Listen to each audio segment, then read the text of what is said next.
So this slide is for me just a metaphor for what we all went through last year. And those empty shelves created a sense of real crisis for consumers who were worrying about access and continued access to food and other essential goods in the moment that the COVID hit.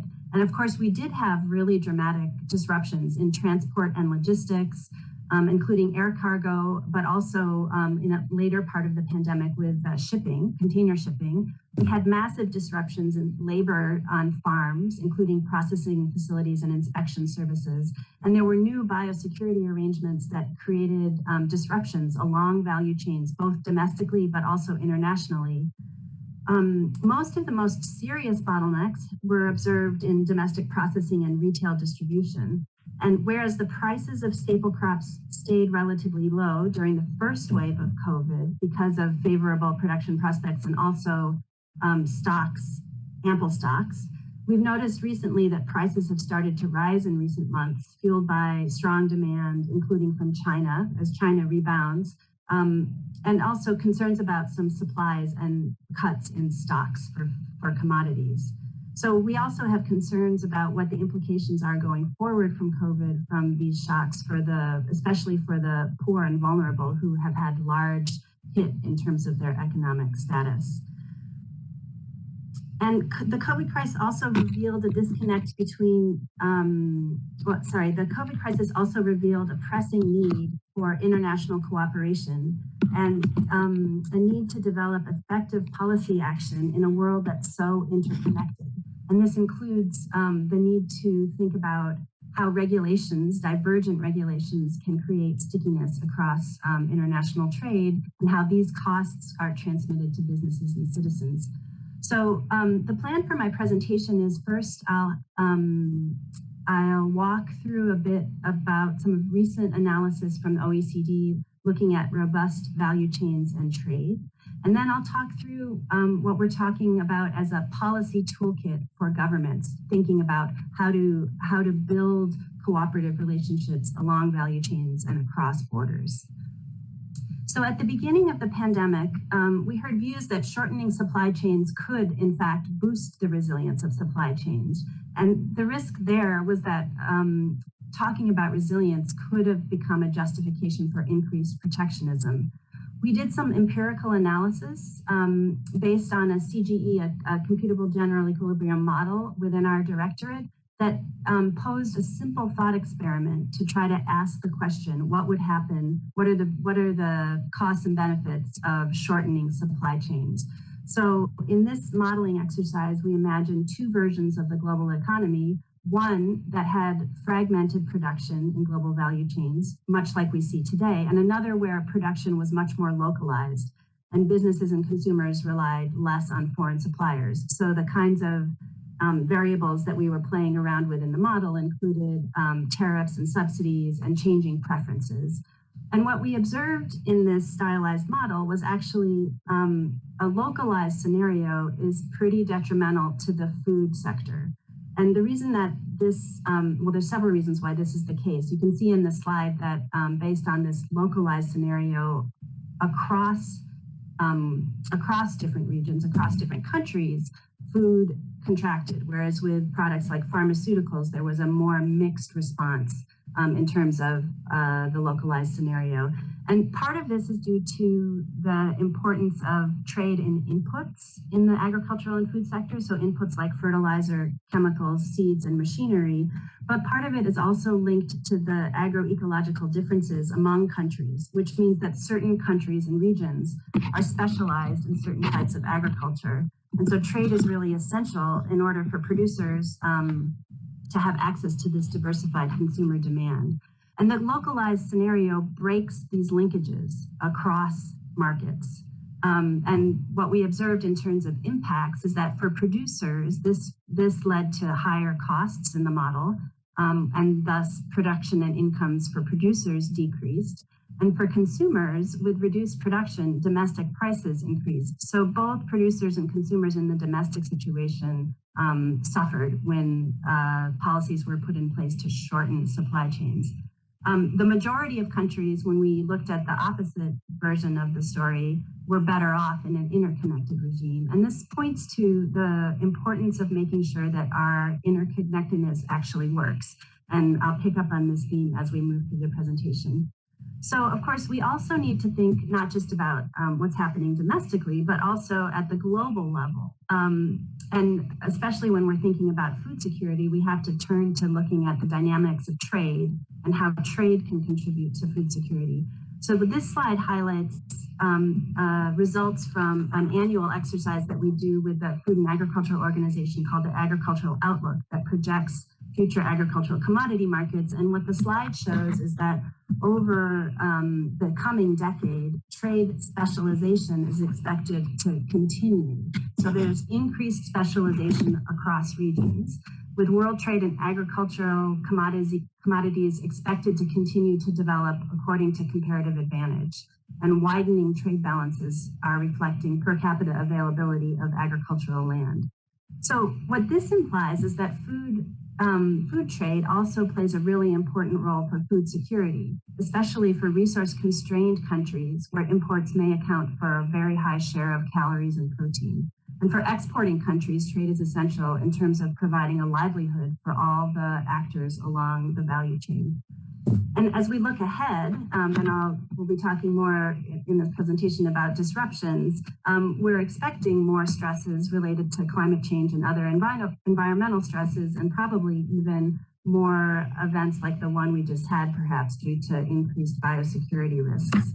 So trade can help in that respect to pool risks, including from these different types of shocks. So where that leads me is to the importance of investing in relationships along the supply chain.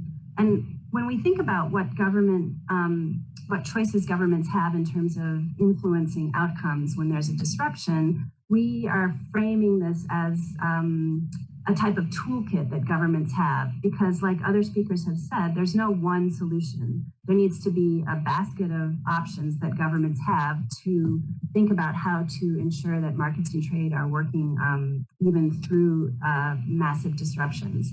There's no one size fits all.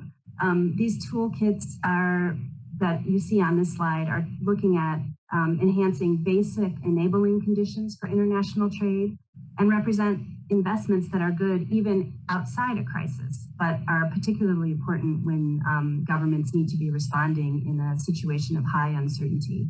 So I'll show some examples around investing in transparency, also some information about our work on trade facilitation efforts and digital trade, highlight some information that we're getting recently about increasing interest in doing stress tests for supply chain. Kind of a big discussion, less so on the food side, but certainly in terms of medical goods and other essential goods in that area. So turning to transparency, what we know is that investments in transparency can help reduce market uncertainty and expose bottlenecks, highlighting risks. Export restrictions in the area of agricultural and food are particularly disruptive. We know this. We saw this in the case of the 2007-2008 food price crisis, where we saw a dramatic effect of export restrictions on trade and on food security. And part of that issue was the cascading effect of export restrictions, where governments, not being able to see what the market situation was at the time in terms of stocks, were implementing export restrictions sort of as an emergency plan to protect their own domestic markets. Luckily, as a result of that experience, governments came together and created this mechanism called the Agricultural Market Information System, which really assists with providing information on agricultural markets, but also on policy interventions. So during the COVID last year, early on, there was an early cascade of export restrictions that members put on food items. But over time, most of these export restrictions have been removed. And part of this is due to the fact that it's clear through the AMIS efforts that when those measures are being implemented, and there's sort of a peer pressure in terms of making sure that those export restrictions are not put in place indefinitely. So we can also think about transparency in relation to input markets. So one of the experiences that we noticed sitting in my division was some concerns about the movement of seed. I have a group in my division that works on seed certification schemes. And so what's interesting about seed is actually before a seed comes to market, it can cross a border 7 times. So it's not just that it's produced in one country and then shipped from that country. You have to consider the whole production process for that input line, including the beginning with breeding and then processing, going all the way up to commercial packaging and the final market. So when the COVID started last year, there was some concern that this production chain for vegetable seeds, in this case, could be disrupted in such a way that it would really have major impacts for production in the next harvest cycle. Luckily, last year in the Northern Hemisphere, the seeds were already where they needed to be, so their production impact last year in the Northern Hemisphere was minimal, but there was still concern about how these supply chains could be kept running. And what we observed through communicating with the private sector stakeholders along these supply chains was that governments and the private sector adapted in very flexible ways. So while there were, for example, protocols for certain certifications that needed more human labor to get things moving, there were efforts made to find flexible arrangements to go through the certification or to modify the requirements for certification on a temporary basis in order to keep those food supply chains running. A second area, so that was related to transparency. Other parts of our work relates to trade facilitation. And we've noticed throughout the COVID disruptions that trade facilitation has become increasingly important. Given the importance of supply chains and international trade for food security, the question around trade facilitation is what options do governments have to really build up the strength of their cross-border relationships? Sorry, So we know that, for example, information gathering and dissemination helped governments to react really quickly and to implement trade facilitating measures. By early May 2020, new trade facilitating administrative measures at the borders outnumbered the new potentially cost increasing protocols. And we also observed that governments implemented trade facilitating measures such as designating green lanes for streamlining border controls for essential goods, and also using digital tools such as electronic sanitary and phytosanitary certificates, which allowed the movement of products across the border flexibly, even when people couldn't be involved with passing papers across the border. So trade facilitation is really critical in the current crisis to make sure that essential products can move, including food and medical supplies, and governments can do 3 main things. They can ensure that all formalities are transparent. So again, we're coming back to the importance of transparent information in terms of making sure that coordination across borders work well. They can also expedite standard formalities to make sure that there's room for additional controls. So for example, with the COVID, we saw with the lower availability of personnel due to confinement and social distancing, agencies needed to make sure that they were connected. So they counted on their internet connections and their shared computer systems to be able to coordinate across the border. And finally, governments were investing in digitizing as much as possible the possible processes that allowed them to speed up processing and make sure that essential goods could move across the border with the least amount of friction. So this slide highlights the different performance in trade facilitation among countries based on OECD trade facilitation indicators. Given the differences in capacity among countries and the global nature of our current crisis, there's even more need to make sure that there's an international effort to cooperate in terms of risk management in order to be able to control risks that can be transmitted through products across the border. So we can take a closer look at how trade facilitation measures can affect agro-food trade. So the wider use of digital platforms and websites to sell goods across borders has reduced information constraints. While available data points to IT equipment, medical, or leisure goods are being most traded as parcels internationally, following the increase in domestic online shopping of food products since COVID-19, cross-border e-commerce probably represents a new opportunity for the agri-food sector. And it's important to think about what investments can be taken around these different types of cooperation, including border agency cooperation, streamlining and automating of procedures and documents, and consultations among traders and between traders and government. What our econometric study has shown is that you could get a benefit of between 1% and 4% in increased trade in agri-food products by investing in these types of trade facilitation measures.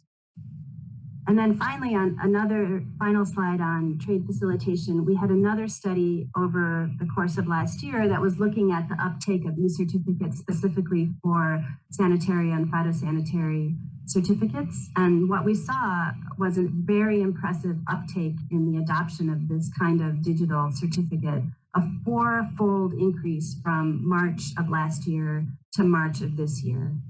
And this acceleration of the use of digital technologies can lead to the reduction in risk of trade fraud and make sure that trade systems are more accessible for businesses and also help countries manage food safety risks and risks to human health. So there's just a couple more slides I wanted to cover. We've been observing on the trade angle of our work that there's quite a lot of interest now in stress tests, which is another tool that allows the assessment of the ability of a supply chain to mitigate or rebound from the impact of disruptions. This can involve an evaluation of the concentration in exports or imports. Usually they look at the consideration of alternative suppliers along a value chain. But what we've heard a lot from our consultations with our business partners is that one thing that's particularly important in the area of agriculture and food trade is having a visibility along the supply chain on what they refer to as peripheral issues. And this has to do with, often has to do with issues related to transport and logistics. And of course, we've seen such massive disruptions in that area over the past year. You can understand why this becomes an important priority for the private sector. So they're putting a lot of energy into trying to understand how those peripheral issues will be impacted in the event of a disruption. And we've noticed also that there's an effort to bring public and private sector actors together in order to consider these kinds of stress tests collectively so that both sides of the equation see what kinds of interventions can most help ensure that markets and trade continue to work throughout these kinds of disruptions. And so finally, I wanted to touch on stockpiling. So there has been quite a bit of discussion around stockpiling, but for medical supplies. But of course, we know we've had quite a long experience with stockpiling in the agri-food sector. And we know that managing stockpiles is not straightforward. Even if you set aside issues of perishability, there are also decisions related to accessing the product and releasing the product. There are some anticipatory and scenario planning approaches that can help governments better plan for this type of stock management and the amount of essential goods that might be required. And there may be scope for thinking about stockpiling in terms of a cooperative solution across countries.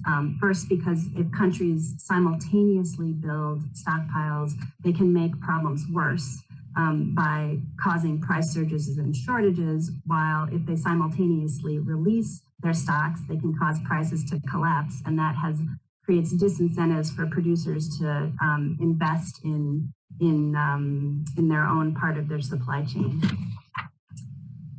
So just to wrap up, I would just like to highlight the importance of investing in these relationships across governments, but also between private sector and the public sector, to strengthen cooperation and connection, and also to ensure consistency in terms of minimizing as much as possible regulatory frictions.